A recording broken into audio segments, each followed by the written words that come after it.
Monday, the 19th of June 2023. This is one of that rip the band-aid off Skidmarks. But I must warn you, this is not a band-aid.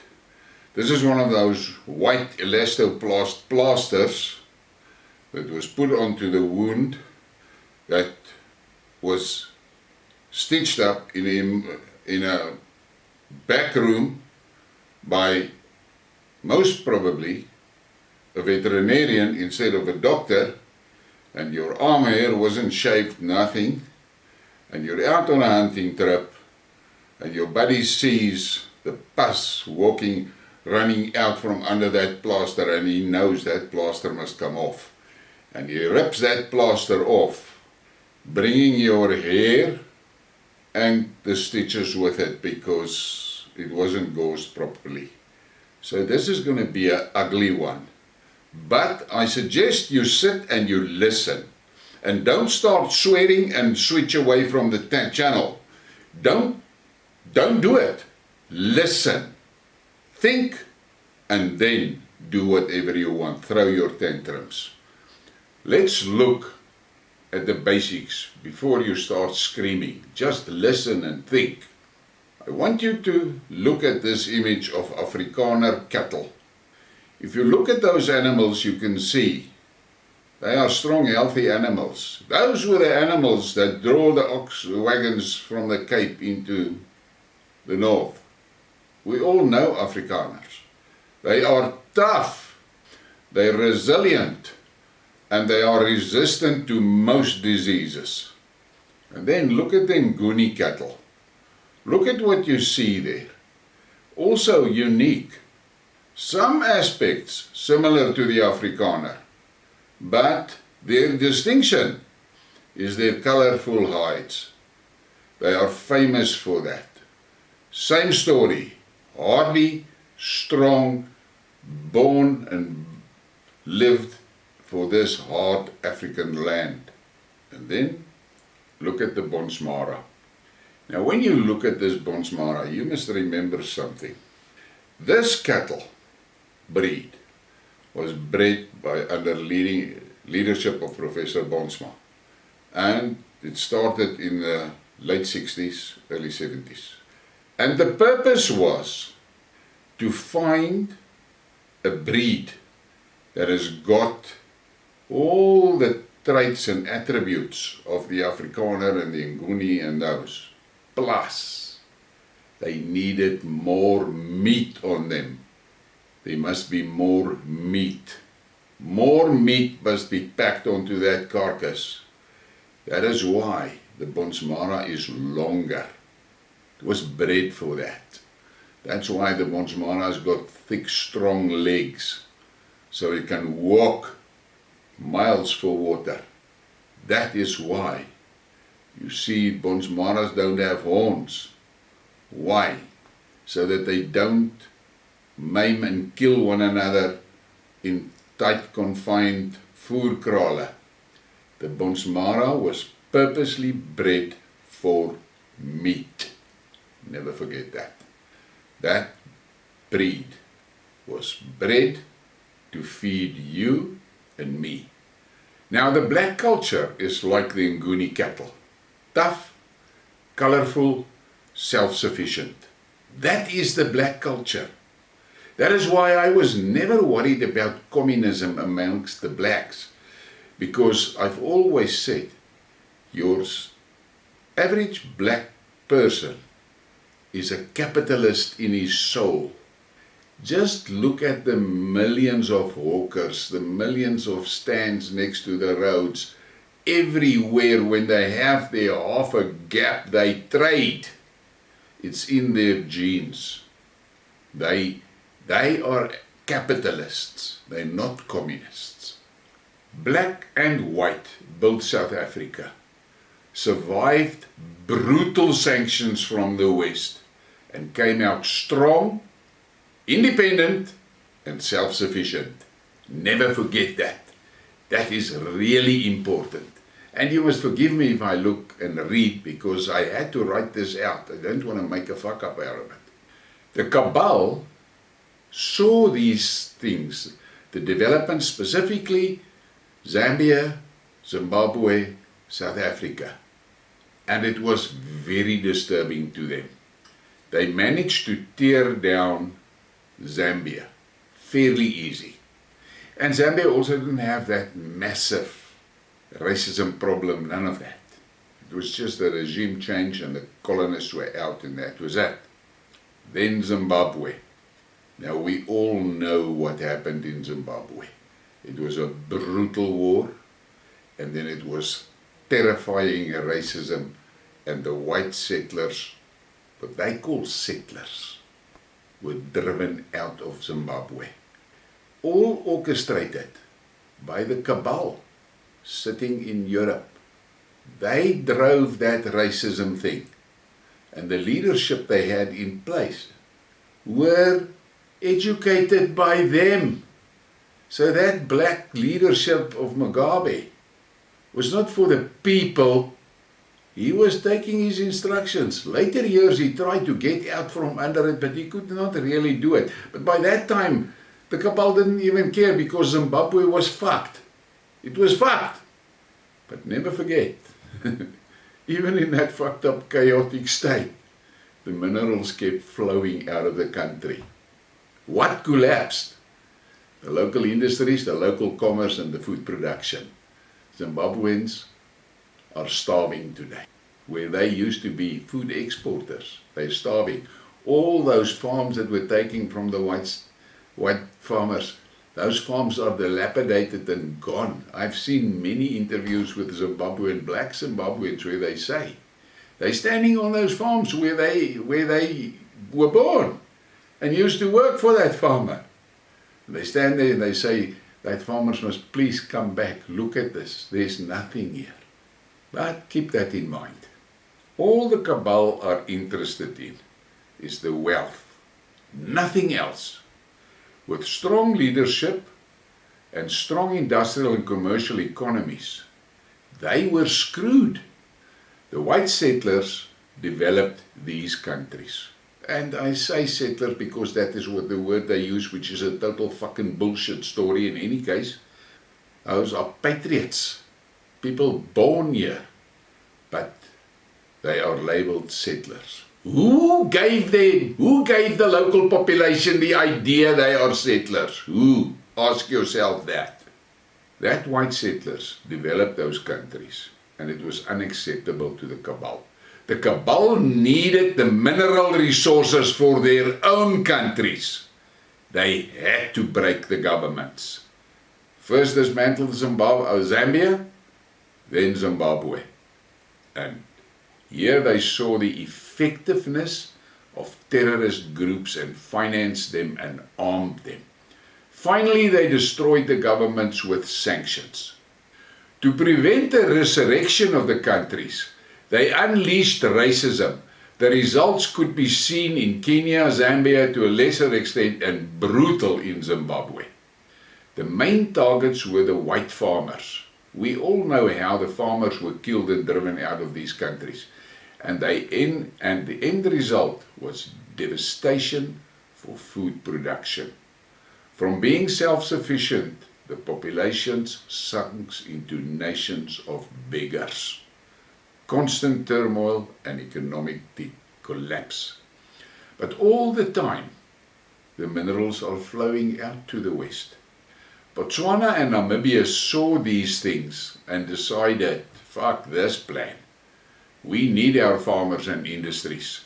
And today, it is obviously they are thriving nations. Think about that. Then they started their shit in South Africa. And we all know how the terrorism turned into sanctions and then the racism and human rights propaganda. Eventually they got the regime change, but they had a problem.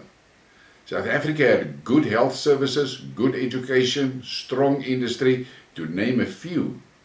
There were things that could rapidly lead to a rejection of cabal interference, and that was unacceptable. And don't forget the military and the police. So they triggered BEE with the sole purpose of destroying existing economic and industrial assets. And we all know how effective that was. Look around to the empty workshops and the empty factories and the dilapidated workshops and things. It worked. At the same time, they launched the SASSA breeding plan. It was accepted without any restriction. And you can frown and swear at me by calling it a breeding plan, you will see. They had the tools to do this. The ANC leadership was corrupted before 1994, bought and paid. Look at this image of Mandela. Mbeki was in their pockets as well. We all know he was trained by the British. Zuma was a problem. Strong tribalist and traditionalist. This was a huge problem. We all know how he was brought down. A big issue for the cabal was his Zulu-centered thinking and preference of Russia. So he had to go at all cost. Malema was one of their tools. Meanwhile, their secret weapon, the SASSA Generation, was building. Then came Cyril. By this time, education, healthcare were crumbling, and the work of Angie and Bred must never be underestimated. They had their mission instructions and survived many cabinet changes. It is vital to keep the masses dumb. By 2018, the SASSA Generation came into play. And I have to say, remember, after BEE was affirmative action, and what affirmative action did was to strip all the knowledge, skills and experience out of the government bodies and replace them with cadres. You know what happened. You can go and see. You know, everything is now falling apart. By 2018, the SASSA Generation came into play. Here the cabal have a powerful tool. Undisciplined, fatherless youth, frustrated due to the lack of services and uneducated enough not to question anything. They started destroying things. Physical things, schools, clinics, transport, road, municipal infrastructure, everything that is required to have a flourishing society. Malema spearheaded the influx of immigrants, mostly to strain the remaining services to breaking point. Why? Because ultimately the ANC must also fail. They have too much control over the masses and loyalty in the masses. But trashing all service delivery will soon destroy that loyalty. And we can see it happening. We see it happening. Malema's voice is music to the ears of the SASSA Generation. He pumps them full of hatred and totally illogical destruction. He is fine, well cared for by the cabal. Look where he lives, where his children is schooled, where he shops, parties and eats. Look at that. The SASSA Generation is not only a weapon of mass destruction to the physical infrastructure, they are also destroying the black culture. They do it because they were purpose-bred and are without any traditional family values from fathers and grandfathers. Think about that. Think about the Bonsmara cows. Yet they view themselves as the future leaders. Leaders of what? Future to where? They are too dumb to see what was done to Zimbabwe. They have been programmed to believe food comes from checkers and do not connect farmers to that food. The guys in Namibia, Botswana, see it and they just shake their heads. The West is happy. The plan is coming together. Total chaos and mayhem, with no chance of recovering soon. Every tool of the government is destroyed. Healthcare, education, army, police, and those are the important ones. BEE destroyed the industrial base, and affirmative action made sure the state organs were stripped of skills and knowledge. But stupid masses are cheering.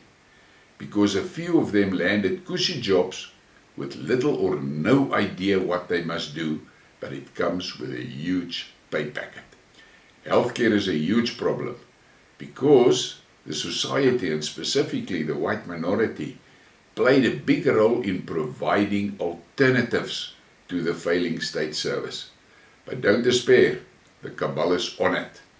In comes NHI. Every person with a brain knows it will fail. But the cabal is happy because they want their healthcare destroyed. Education. This latest law to destroy community control over schools is part of the destruction plan. Part of the destruction plan. The new employment limitations is the final onslaught on the remaining industrial and commercial assets of the country. Think about that. With water allocations, they want to finally destroy the food producing backbone. Think about that. The ANC elite drives all these things through because they have the political power, and the SASSA generation is now so big that they influence many decisions. Problem is that they are too stupid to see they are building their own destruction. All SOEs have been destroyed, and the last one is Eskom. We can see what is happening to Eskom. Eskom is the last tool with which the whole country can be manipulated. Cyril's on his last legs. I will do a Skidmark on that. He has to get Eskom into the hands of the oligarchs. After that, South Africa will be collapsed and balkanized. And now you are sitting up straight. Why? Balkanization will break South Africa out of BRICS. That is the thing that the West fears most, BRICS. Of the resulting 9 to 14 Balkan states, who will be in BRICS? The SASSA generation will be rolled out for this. Balkanization, for a successful Maidan color revolution, you need riots. In steps the SASSA cannon fodder. In the revolution, thousands, if not millions, will perish. I tend to lean to the millions because the cabal knows that South Africa, in no shape or form, can ever feed or employ that mass. If you are frowning now, go and see what happened in the Middle East. 11 million were killed. So, you racist, hateful SASSA soldiers, never forget, you're out of your depth, and you are not soldiers, you are cannon fodder. Why? Mainly because you don't know your enemy. These Afrikaners that you hate so much, they may turn out to be the only reliable ally you have. Why? Because they are true patriots and paid with blood for their fatherland. So, swear and shout. Then go walk outside and look around you. See what you see. Dirty streets, squatter shacks and poverty. Ask yourself, how the fuck did this happen? And then remember the Bonsmara cattle. P.S. Go look in the Middle East what the cabal do to corpses. So don't worry about your funeral. They have that covered. And you need to think about these things that I've said here. We are being lined up for a fall. The West fears BRICS. And they are dead set on preventing this August BRICS conference, because this is the conference at which the new members will be brought into BRICS, which will make them more powerful. And the West is going to try everything to prevent that. They cannot let it go, because it will be their end. We can already see all the shit they're doing to try and derail that. And the arrest warrant for Putin is just one of the things. The next thing is if chaos breaks out in South Africa, then that conference can't be here. But by balkanizing South Africa in the process, they take South Africa out of BRICS. And their only aim at this point in time is to control the Cape Sea route. That's all they are interested in at this moment. Don't fool yourself about the mineral wealth and that. They know those minerals will go nowhere. Eventually they'll take them out. So think about this and use SASSA Generation. Pay attention. You are doomed. There are a lot of you that think you are very clever. You think you know everything. Your biggest problem is you grew up in a dysfunctional state. You don't know what it is to live in a country where the state functions properly. You don't know it. And you have no recollection or first-hand knowledge of it. That's why you spit all the bullshit that you spit. But you are a tool. Remember that. You've been bred for a purpose. And your purpose is not to be successful, employed, entrepreneurs. That's not your purpose. You were not bred for that. You were only bred for chaos. And you are doing it well. Your masters is happy. But they actually don't care, because they know what they're going to do with you in the end. Go and look at what the WEF says about useless eaters. It's not me that says it. It is the cabal that tells you what a useless eater is.